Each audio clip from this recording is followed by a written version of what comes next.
हरियाणा की हर अपडेट के लिए बेल आइकन दबाएं और सब्सक्राइब करें STV हरियाणा न्यूज। नमस्कार, आपके साथ मैं अनामिका अजय मिश्रा। आप देख रहे हैं फटाफट हरियाणा। कोरोना वैक्सीनेशन का दूसरा चरण आज से शुरू हो गया है। इसके साथ ही प्रधानमंत्री नरेंद्र मोदी ने भी कोरोना वैक्सीन की पहली डोज ले ली है।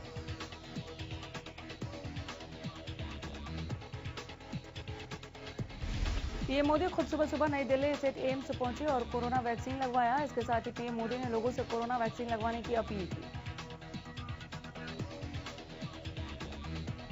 प्रधानमंत्री नरेंद्र मोदी ने ट्वीट करके कहा कि मैंने एम्स में कोरोना वैक्सीन की मेरी पहली खुराक ली। ये प्रशंसनीय है कि कैसे हमारे डॉक्टर और वैज्ञानिकों ने कोरोना के खिलाफ वैश्विक लड़ाई को मजबूत करने के लिए त्वरित समय में काम किया। मैं उन सभी से अपील करता हूं जो वैक्सीन लेने के लिए योग्य हैं।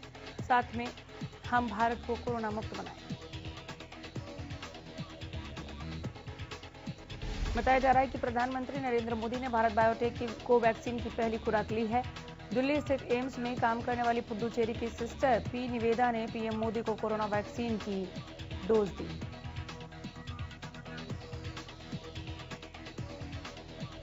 वैक्सीनेशन के दूसरे चरण में 60 से ज्यादा उम्र के वरिष्ठ नागरिकों को वैक्सीन की खुराक दी जाएगी। इसके साथ ही गंभीर बीमारियों से पीड़ित 45 वर्ष से ज्यादा की उम्र वाले लोग भी वैक्सीनेशन करवा सकेंगे।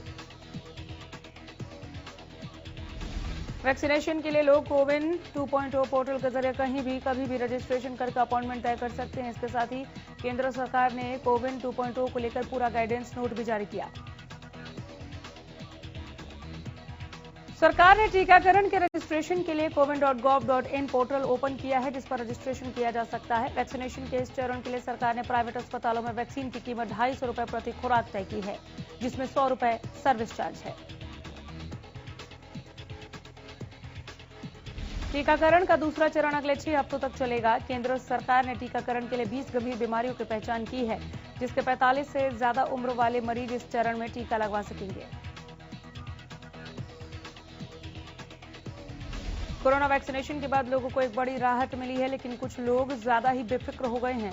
कोरोना कहर कम होने के बाद लोगों ने जैसे मास्क लगाना तो छोड़ ही दिया। सोशल डिस्टेंसिंग का नाम भी लोगों को अब याद नहीं रहा। इस लापरवाही की वजह से प्रदेश में एक बार फिर कोरोना के मामले बढ़ गए हैं।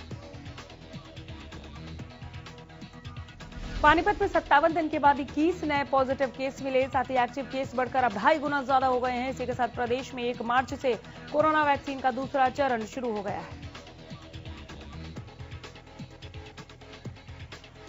प्रदेश में एक बार फिर कोरोना के आंकड़ों में लगातार बढ़ोतरी दर्ज की जा रही है। बीते 24 घंटे में 174 नए मरीजों की पुष्टि की गई।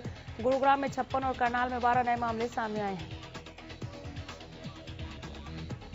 पानीपत और पंचकुला में 10-10 नए केस सामने आए हैं। अंबाला में 21, कुरुक्षेत्र में 20 नए मामले आए। प्रदेश में अब तक कुल 3048 मरीजों की मौत हो चुकी है। इसी के साथ हरियाणा में कुल 2,70,784 केस सामने आए हैं। वहीं एक दिन में 103 मरीजों ने कोरोना को मात दी।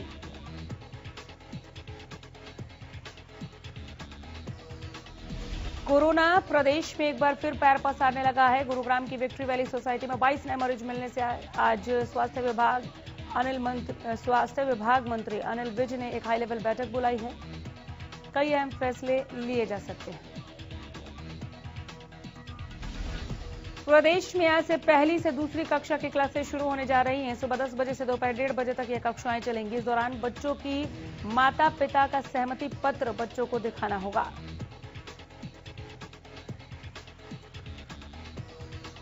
कृषि कानून के खिलाफ किसानों का आंदोलन 96 दिन भी जारी है। किसान लगातार दिल्ली बॉर्डर पर डटे हुए हैं। किसान लगातार कृषि कानूनों को रद्द करने और एमएसपी पर कानूनी गारंटी की मांग कर रहे हैं। यमुनानगर में महापंचायत में गौरव टिकैत ने कहा कि किसानों के मुद्दे पर केंद्र सरकार बिल्कुल गंभीर नहीं। आज तक किसान जो चाहता है वो नहीं किया जा रहा, बल्कि जो सरकार चाह रही है वो किया जा रहा है। उन्होंने कहा कि ये लड़ाई सन्यासी और सत्यानाशी सरकार के बीच है, इसको डट कर लड़ें। गौरव टिकैत ने कहा कि संघर्ष देश के किसान मजदूरों और हर उस व्यक्ति का है जो देश की मिट्टी से किसी भी प्रकार से जुड़े हुए हों। हमें इस बात का ध्यान रखना होगा कि किसानों का यह संघर्ष तीनों कानून रद्द होने तक जारी रहना चाहिए।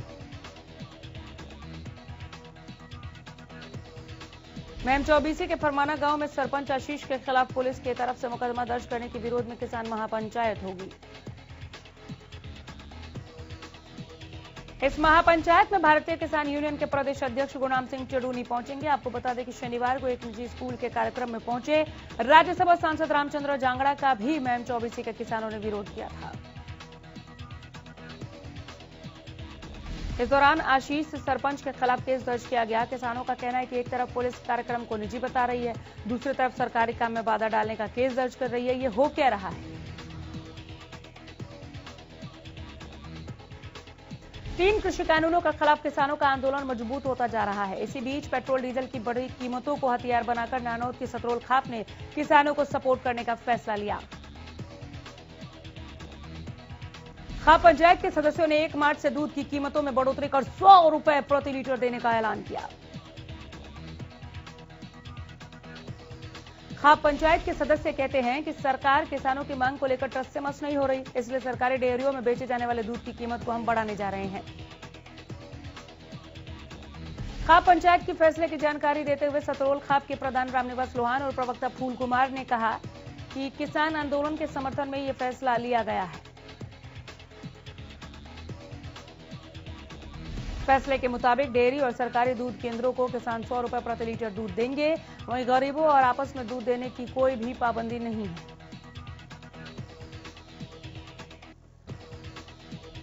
जैसे जैसे गर्मी का मौसम बढ़ता जा रहा है, वैसे वैसे आंदोलन में बैठे किसानों को फिक्र होने लगी है। इसी के साथ पंजाब के गुरदासपुर से आया एक परिवार किसानों के लिए सिंगू बॉर्डर पर एक कमरा बनाने में जुटा हुआ है, जिसमें गर्मी से बचने के लिए तमाम इंतजाम होंगे।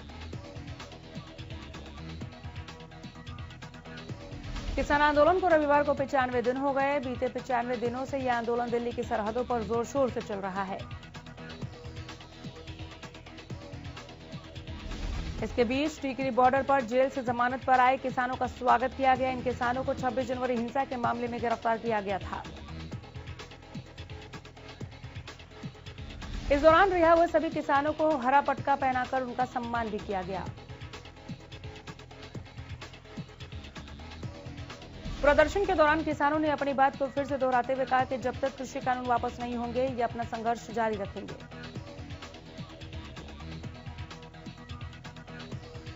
कृषि कानूनों के विरोध में नरवाना की बदोवाला टोल प्लाजा पर किसानों का धरना लगातार जारी है। कृषि कानूनों के विरोध में रविवार को महिलाओं और लड़कियों ने स्कूटी रैली निकाली। रैली में सैकड़ों की संख्या में महिलाओं और लड़कियों ने पूरे जोश और किसान मजदूर एकता जिंदाबाद के नारे के साथ स्कूटी रैली निकाली। ये रैली नरवाना के बदोवाला टोल प्लाजा पर चल रहे धरने से शुरू होकर टोल प्लाजा पर ही समाप्त हुई। स्कूटी रैली के दरमियान महिलाओं और लड़कियों में काफी जोश देखने को मिला। स्कूटी रैली का उद्देश्य शहर वासियों को जागरूक करना था, जिसमें शहर वासियों ने इस रैली के दौरान किसान एकता के नारे लगाए।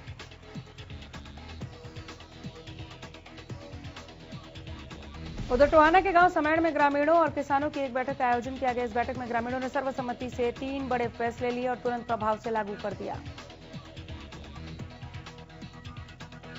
ग्रामीणों ने किसान आंदोलन में सहयोग न करने के चलते बीजेपी जेजेपी के किसी भी नेता को गांव में न घुसने देने का ऐलान किया। दूसरा फैसला लेते हुए ग्रामीणों ने कहा कि सरकार के बिजली निगम द्वारा छापेमारी की जा रही है। अगर कोई भी बिजली विभाग का कर्मचारी या अधिकारी गांव में आता है तो हम उसका भी विरोध करेंगे। गांव वालों ने कहा कि दिल्ली किसान संघर्ष समिति के आह्वान पर आए फैसले के अनुसार दूध के रेट को भी बढ़ाकर 100 रुपए किया जाएगा। उन्होंने कहा कि आगे जो भी निर्देश वहां से आएंगे हम उसकी अनुपालना करेंगे। पलवल में रविवार को किसानों ने अपने धरने के दौरान 2 दिवसीय चौपाई प्रतियोगिता का आयोजन किया। इस दौरान प्रदर्शनकारियों ने चौपाई, छंद और रागिनी के जरिए बढ़ती महंगाई और तेल की कीमतों पर कटाक्ष किया।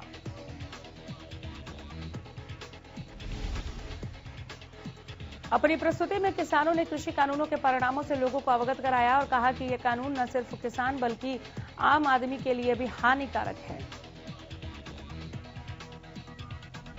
कृषि कानूनों को लेकर किसानों का विरोध जारी है। इसी कड़ी में सिरसा पहुंचे शिक्षा मंत्री कंवरपाल गुर्जर को किसानों के विरोध का सामना करना पड़ा।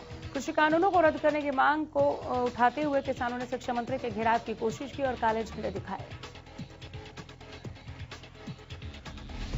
दरअसल कंवरपाल गुर्जर की कार्यकर्ताओं की बैठक लेने पहुंचे थे, तभी कुछ किसान वहां पहुंचे और अपना विरोध जताया। इस दौरान शिक्षा मंत्री ने पत्रकारों से बातचीत करते हुए विपक्ष पर किसानों को बरगलाने का आरोप लगाया। उन्होंने कहा कि विपक्ष किसानों के जरिए अपनी राजनीतिक हित को पूरा कर रहा है। उन्होंने कहा कि सरकार लगातार किसानों के साथ बातचीत का दौर चलाए हुए है, क्योंकि संवाद से ही काफी बातें हल हो सकती हैं, सिर्फ विरोध करना हल नहीं। रविवार को पूर्व मुख्यमंत्री ओम प्रकाश चौटाला महम पहुंचे। इस दौरान उन्होंने बीजेपी पर निशाना साधा। पूर्व सीएम चौटाला ने कहा कि बीजेपी जात-पात का जहर फैलाकर सत्ता में आई थी, लेकिन उन्हें इस बात की खुशी है कि किसान आंदोलन में 36 बिरादरी का भाईचारा बना है। इस आंदोलन में सभी जातियों के लोग शामिल हैं। यही नहीं, आंदोलन में कर्मचारी, व्यापारी, कारखाने वाला, दुकानदार और मजदूर समेत सभी वर्गों के लोग शामिल हैं। राज्यसभा सांसद दीपेंद्र सिंह हुड्डा ने सोनीपत के गांव हलालपुर में ग्राम पंचायत के कार्यक्रम में शिरकत की। इस दौरान बीजेपी सरकार पर निशाना साधते हुए दीपेंद्र हुड्डा ने कहा कि हरियाणा का कोई भी किसान आंदोलन के चलते अपनी फसल को बर्बाद न करे। दीपेंद्र ने कहा कि अगर किसी किसान के पास ज्यादा फसल है तो उसे बर्बाद न करके किसी गरीब जरूरतमंद को दें।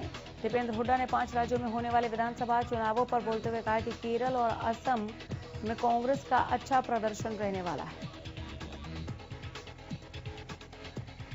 बीते रविवार को राजस्थान के भालेरी के पास हुई सड़क दुर्घटना में मारे गए लोहारू हलके के सोरोड़ा गांव के मृतकों के परिवारों को सांत्वना देने के लिए कृषि मंत्री जयप्रकाश दलाल उनके घर पहुंचे।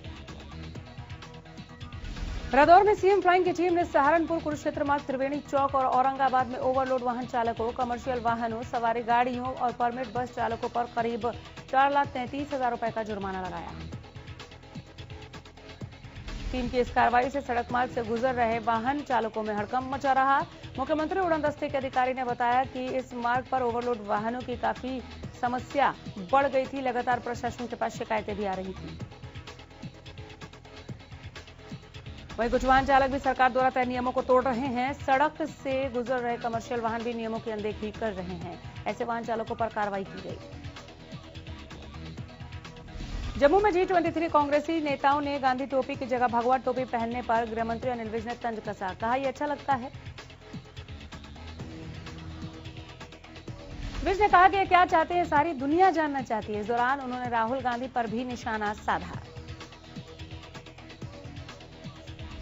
प्रदेश में फैल रहे कोरोना मामलों पर विज ने सोमवार को दोपहर 3 बजे सचिवालय में हाई पावर कमेटी की बैठक बुलाई है। उसमें कोरोना को लेकर अहम फैसले लिए जा सकते हैं। साथ ही अपनी सेहत का हवाला देते हुए गृह मंत्री ने कहा कि अब हर दिन जनता दरबार लगने की जगह सिर्फ शनिवार को जनता की समस्याएं सुना करेंगे। बंगाल में चुनावों की तारीख का ऐलान होने के साथ ही सियासी बयानबाजियां तेज हो गई। इसी कड़ी में गृह मंत्री अनिल विज ने ममता बनर्जी पर तंज कसा।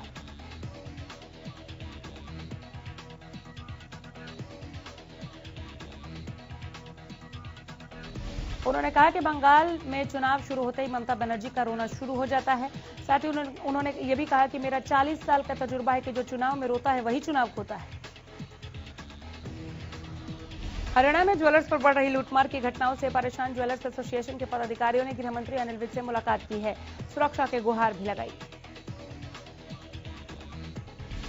साथ ही घटनाओं में शामिल बदमाशों को जल्द से जल्द पकड़ने की मांग की है। ज्वेलर्स ने बताया कि प्रदेश के कई इलाकों में ज्वेलर्स के साथ लूट की घटनाएं होने के बाद शातिर अपराधी फरार हो जाते हैं।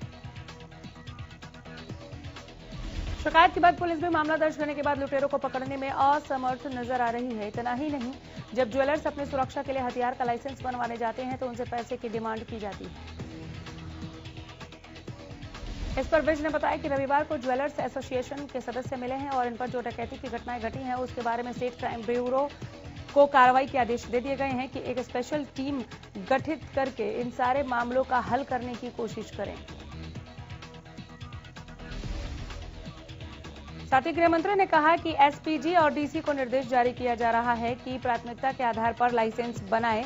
विज ने कहा कि ज्वेलर्स से अपील की गई है कि वे भी अपनी दुकानों पर सीसीटीवी कैमरा लगवाएं ताकि अपराधियों की पहचान हो सके। सांसद दीपेंद्र हुड्डा सोनीपत में कई कार्यक्रम में शिरकत करने पहुंचे। राय हल्के के गांव हलालपुर में ग्राम पंचायत के कार्यक्रम में दीपेंद्र हुड्डा ने कहा कि 3 महीने से भी ज्यादा का समय बीत गया है, किसान सड़क पर बैठे हैं, लेकिन सरकार जिद करके बैठी है। दीपेंद्र हुड्डा ने कहा कि बीजेपी सरकार आत्मनिर्भरता के नाम पर जनता के प्रति अपनी जिम्मेदारियों को भूलकर प्राइवेट कंपनियों के पोषण में लगी हुई है। जो सरकार खुद ही आत्मनिर्भर नहीं, वो खेती को क्या आत्मनिर्भर बनाएगी। दीपेंद्र ने कहा कि सरकार के लाभ में चल रहे सरकारी संस्थानों को बेच दिया सरकार ने। सरकार के इस रवैये से ऐसा लगता है कि वो डंडा चलाने के लिए पुलिस और जनता से कर वसूलने के लिए टैक्स विभाग को ही रखना चाहती है। वहीं प्रदेश की गठबंधन सरकार पर निशाना साधते हुए दीपेंद्र हुड्डा ने कहा कि हरियाणा सरकार 3 टांगों वाली कुर्सी के समान है, जिसमें एक बीजेपी, एक जेजेपी और एक निर्दलीय शामिल है। इस कुर्सी की तीनों टांगे हिल रही हैं। लगातार असंतोष के स्वर सुनाई दे रहे हैं। रविवार को सिरसा में इनेलो नेता अभय चौटाला ने बीजेपी जेजेपी सरकार पर जमकर प्रहार किया। कहा, अपनी जन विरोधी नीतियों के कारण बीजेपी और जेजेपी के नेता बाजार में सब्जी खरीदने तक नहीं जा सकते, क्योंकि उन्हें हर गली कूचे पर विरोध झेलना पड़ रहा है। उधर बीजेपी प्रदेश अध्यक्ष ओपी धनखड़ पर गंभीर आरोप लगाते हुए अभय चौटाला ने कहा कि 5 साल मंत्री रहते हुए, कृषि मंत्री रहते हुए धनखड़ ने पशु मेला से करोड़ों रुपए के घोटाले किए। साथ ही धनखड़ के महंगाई के बयान पर उन्होंने सवाल उठाते हुए कहा कि बीजेपी जब से सत्ता में आई अपनी महंगाई के वादे को भूल गई है। इसके साथ ही डिप्टी सीएम पर बोलते हुए उन्होंने कहा कि दुष्यंत चौटाला ने ताऊ देवीलाल की नीतियों को बेचने का काम किया है। इधर यमुनानगर में आयोजित टेबल टेनिस टूर्नामेंट में केंद्रीय राज्य मंत्री रतनलाल कटारिया ने बतौर मुख्य अतिथि शिरकत की। इस दौरान उन्होंने अपने बचपन की कुछ यादें लोगों के साथ साझा की। रतनलाल कटारिया ने बताया कि वो बचपन से सिंगर बनना चाहते थे, साथ ही उनका हमेशा से ही खेलों के प्रति रुझान रहा है। कृषि कानूनों के खिलाफ किसानों का विरोध प्रदर्शन थमने का नाम नहीं ले रहा। किसान लगातार विधायकों और मंत्रियों का विरोध कर रहे हैं। सरकार के मंत्री के विरोध का ताजा मामला सिरसा से सामने आया। किसानों ने बाबा भूमन शाह चौक पर जमकर प्रदर्शन किया। इस दौरान उन्होंने बिजली मंत्री रणजीत सिंह का पुतला फूंका। किसान कहते हैं कि बिजली मंत्री रणजीत सिंह सिरसा आते हैं तो हमें बताया ही नहीं जाता, हमसे जानकारियां छुपाई जाती हैं, इसलिए रणजीत सिंह का हम पुतला फूंक रहे हैं। जबकि इससे पहले देर रात शिक्षा मंत्री कंवरपाल गुर्जर को भी काले झंडे दिखाई। बीजेपी जेजेपी के मंत्री रात को बैठक करते हैं और सिरसा में माहौल खराब कर रहे हैं। इसका हम विरोध जताते हैं और इनकी सिरसा में बैठक करने वालों का अब घेराव किया जाएगा। पक्का मोर्चा पर हम सभी किसान मिलकर बैठक करेंगे और आगामी रणनीति बनाएंगे। किसान आंदोलन को और बढ़ती महंगाई को लेकर सियासी तकरार लगातार जारी है। विपक्ष इन मुद्दों को लेकर सरकार पर हमलावर है। महेंद्रगढ़ के कनीना रोड पर कांग्रेस विधायक रावदान सिंह के नेतृत्व में सरकार के खिलाफ विरोध प्रदर्शन किया गया। कांग्रेस कार्यकर्ताओं ने रावतुलाराम चौक पर पहुंचकर ऊंट गाड़ी में सवार होकर विरोध प्रदर्शन किया। विरोध प्रदर्शन में कार्यकर्ताओं ने सरकार विरोधी जमकर नारेबाजी की। इस दौरान पीडब्ल्यूडी रेस्ट हाउस में तहसीलदार के जरिए राज्यपाल के नाम ज्ञापन सौंपा। रावदान सिंह ने कहा कि कांग्रेस की तरफ से आंदोलन की शुरुआत की गई है। अगर सरकार ने उनकी मांगों पर ध्यान नहीं दिया तो आने वाले समय में बड़ा आंदोलन शुरू किया जाएगा। सोनीपत में रंजिश के चलते बुजुर्ग की हत्या कर दी गई। मामला सोनीपत के न्यू कबीरपुर का है, जहां किराए पर रहने वाले एक शख्स ने मकान मालिक को ही मौत के घाट उतार दिया। बताया जा रहा है कि हत्या का आरोपी अपनी पत्नी के साथ किराए पे रहता था। जब किसी बात को लेकर पति पत्नी के बीच झगड़ा हुआ, मकान मालिक ने बीच बचाव किया और उन्हें घर से बाहर कर दिया। इसी बात से आग बबूला हुआ। किराएदार लोहे की पाइप लेकर बुजुर्ग के घर पर घुसा और सिर पर कई वार किए। बुजुर्ग की चीखने की आवाज सुनकर उसके परिवार के सदस्य भी आए और बुजुर्ग को खून में लथपथ पाया। आरोपी को पकड़ने की कोशिश की पड़ोसियों ने, लेकिन वो वहां से फरार होने में कामयाब रहा। घायल बुजुर्ग को इलाज के लिए अस्पताल पहुंचाया गया, जहां डॉक्टर ने मृत घोषित कर दिया। बहरहाल पुलिस ने शिकायत के आधार पर कार्रवाई करते हुए आरोपी को गिरफ्तार कर लिया। पानीपत पुलिस ने ठगी करने वाले शातिर ठग को गिरफ्तार किया। शातिर ठग ऑनलाइन पेमेंट का नकली स्क्रीनशॉट दिखाकर लोगों के साथ ठगी करता था। बीते दिन आरोपी ने ज्वेलर्स के साथ भी ऐसा ही किया था। सोनीपत से एक ऐसा मामला सामने आया जिसे सुनकर आपकी रूह सहम जाएगी। राय थाना क्षेत्र के गांव में 4 साल की मासूम के साथ दुष्कर्म की वारदात को अंजाम दिया गया। हैवानियत हुई। मासूम को जिसने अपनी हवस का शिकार बनाया वो कोई और नहीं बल्कि पड़ोस का ही रहने वाला शख्स है, जिसे मासूम का परिवार अपना मानता था। पीड़िता चाचा कहती, लेकिन इस आरोपी ने ना तो परिवार के अपनेपन को समझा, ना मासूम पर तरस खाया। परिजनों ने बताया कि आरोपी उनके पड़ोस में किराए के मकान पर रहता है। जब बच्चे शाम को खेल रहे थे तब आरोपी 4 साल की बच्ची को लालच देकर अपने साथ रूम पर ले गया। मौके पर पहुंची पुलिस ने परिजनों की शिकायत पर मामला दर्ज कर जांच शुरू की। पुलिस बच्ची को लेकर सामान्य अस्पताल पहुंची थी। बच्ची का मेडिकल जांच के लिए चिकित्सकों के बोर्ड का गठन किया गया। इधर सोनीपत के रामनगर में एक युवक का शव मिलने से सनसनी फैल गई। सूचना मिलने के बाद पुलिस मौके पर पहुंची। मृतक युवक रामनगर का ही रहने वाला था।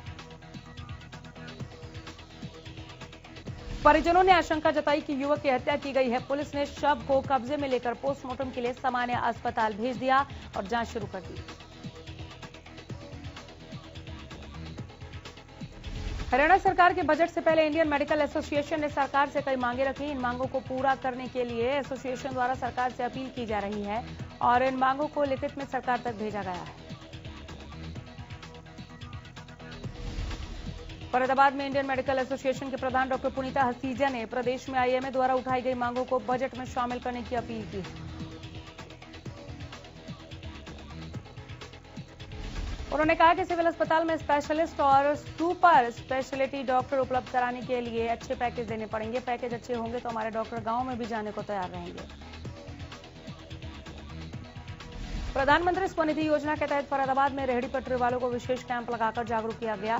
नगर निगम मुख्यालय के प्रांगण में लगाए गए इस कैंप में रेहड़ी पटरी वालों को प्रधानमंत्री स्वनिधि योजना की विस्तृत जानकारी दी गई। इस दौरान जानकारी दी गई कि किस तरह से रेहड़ी पटरी वाले इस रोजगार का फायदा उठा सकते हैं और आसानी से अपने रोजगार के लिए 10,000 का लोन ले सकते हैं।